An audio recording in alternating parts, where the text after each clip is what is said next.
Hey guys, how have you been? Oh, it's been quite a year for me, but things are getting better. And the Lord has taken me on a little expedition, I'd say, and He's shown me things and He's taught me things. And I feel like now is a time to come on and talk about at least one subject that is really bugging me right now. And that is the fact that we are not living faith based lives. We are fear based. We are fearful. And being fearful makes us angry people. And so, therefore, we're not very kind. Okay, we are living in perilous times. But I promise you, these perilous times are going to get worse. We are at the beginning of the perilous times. Beginning. We have health issues. And we've had a pandemic. We've had a jabberdo. How many people have gotten angry about these things to the point that they've lost friends over this? We have wars going on. And as much as you think that it's in another side of the world, it's going to affect us. It's going to affect us. May not be able to know how, but if it happens somewhere, eventually it does affect you. We have supply chain issues. We have government issues. We have prophets everywhere. And those prophets are going everywhere from saying that the end of the world is here to Trump's getting back in and they'll be dancing in the streets. Really, guys? Okay. Just know this, that if you take a prophet from the Bible and you look at what he was like, there's not a prophet on this earth right now that is speaking as a prophet would. Okay. I don't really need you to come prophesy to me what's going on over in Russia. God did not send Jonah to Nineveh so that he could give them a rundown on the news. Okay. Prophets call you to repentance, and prophets lead you to Jesus Christ. And that's usually through repentance. So if your prophets aren't preaching repentance, they're not true prophets. And I'll stand before every one of them and call them down. Let's get into the scriptures just a little bit. Okay, Luke 21 verses 25 to 26. I'm going to be reading this because I'm not that versed in the Bible. And there shall be signs in the sun and in the moon and in the stars, and upon the earth distress of nations with perplexity, the seas and the waves roaring, men's hearts failing them for fear and for looking after those things which are coming on the earth, for the powers of heaven shall be shaken. It doesn't say men's hearts might fail them. Men's hearts are going to fail them. End of story. Why? I'll put one theory out to you just to think about. It's because you're focused on yourself, your stuff, what you have, what people think you have. It's all about you. And your hearts are going to fail you because those things will be taken away from you. If you're focused on Jesus Christ and letting him lead you, you won't worry about what's going on with the worldly side of your life because you'll know he's got this. We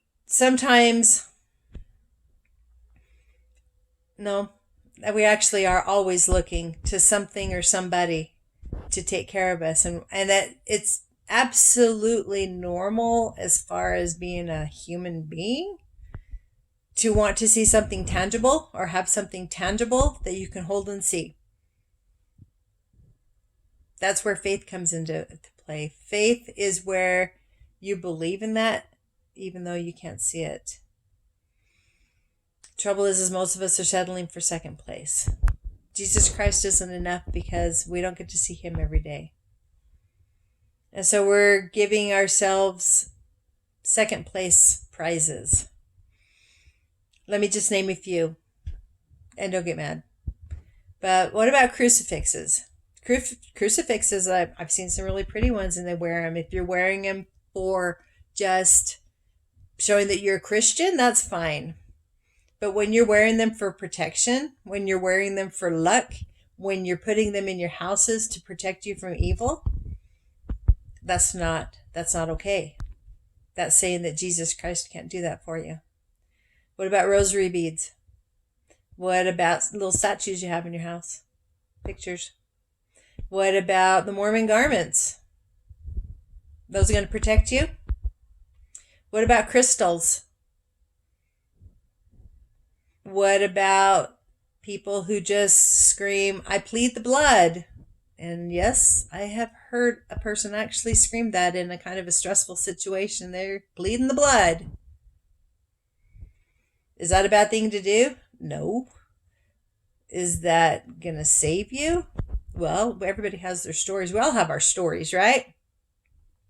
We have stories where you wore a crucifix and you didn't end up in an accident. You were praying the rosary beads and somebody didn't get hurt. And you wear your Mormon garments and you didn't get burned. I mean, every religion has their stories. But do not confuse a spiritual experience with a religious experience. Okay? Enough said about that.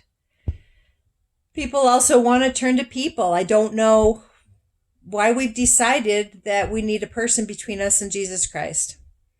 But we have pastors, prophets, reverends, bishops, popes, fathers, evangelists. Everybody wants somebody to tell them what to do to be okay. We just need to turn to Jesus Christ. When you put somebody in between you and Jesus Christ, then you don't get the pure conduit between you and Jesus Christ. Just the way it is. In Psalms 118:8, it says, "It is better to trust in the Lord than to put confidence in man." He doesn't want you to put confidence in man because we're all sinners. Every one of us. Doesn't matter what title you have, you're a sinner. Therefore, you're not any better than I am. So why would God listen to you better than he would listen to me? And I know for a fact that God gives you answers and direction based on where you personally need to go, what you personally need to hear, in a way that you can hear it. He might talk to me one way and he might talk to my husband in another way, and it's the same message, but he knows I pick up on certain things and he knows my husband picks up on other things. So I don't know why we think men are going to save us. We think the government's going to save us. They're going to give us food and housing. Churches are going to save us. There's some people that go to church just to get the church's money and what they're going to offer them. It's not okay. Not okay.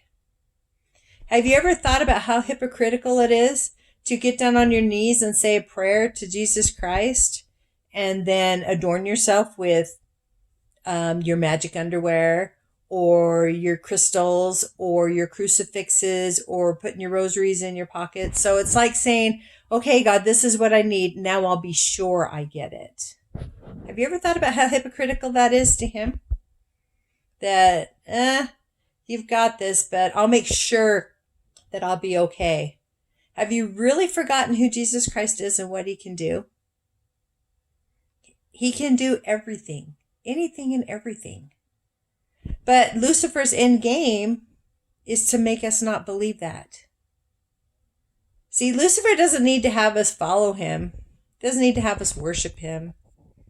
Doesn't need to have anything from us. What he has to do to win his game is to screw up our relationship with Jesus Christ and to not believe what he said. We need to believe that God's got this. We need to believe that he's got you. I like to look at it as when you put all your faith in him, it's like getting on the bus. And you just get on the bus and you sit down and you know you're going to get to your destination. Why? Because Jesus is driving the bus, right? All you have to do is sit back, look out the window, watch the views, but you're safe. You're safe right where you're at. In Philippians 4:13, this is our last one, guys. It says, I can do all things through Christ, which strengtheneth me. What does that mean to you? What does that mean to you? I can do all things. There's nothing that's going to be withheld from you when you're working side by side with Jesus Christ. There's nothing.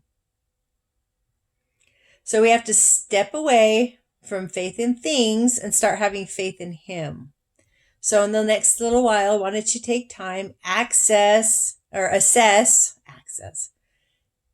and clear out anything in your life that is standing between you and Jesus Christ. And that's anybody or anything. You should have a direct conduit with you and Jesus Christ.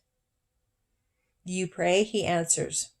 If you feel like He's not answering you, maybe it's because you're listening for the wrong thing. Maybe you already have it in your mind what you want to hear and He's telling you something different. That's happened to me many times. And it's taken Him weeks, if not months, for me to go, oh, that's what you've been telling me. Because I had it in my mind that I wanted it to turn out this way or I wanted this certain answer. But now is the time. Now is the time to get that conduit between you and Jesus Christ solidified. Because things are not going to get better. Things are going to get worse. Things are going to become more perilous. If you don't get that conduit between you and Jesus Christ, your heart will fail you. Because He's the only thing you can have your heart set on that will not fail. So take some time, look through your life, see what it is that you're doing, what you're not doing, and work on it. Start working today on that relationship with Jesus Christ. Straight relationship with Jesus Christ. You don't have any time to lose. So I hope you all have a great day and hope this has benefited you. Thanks for watching.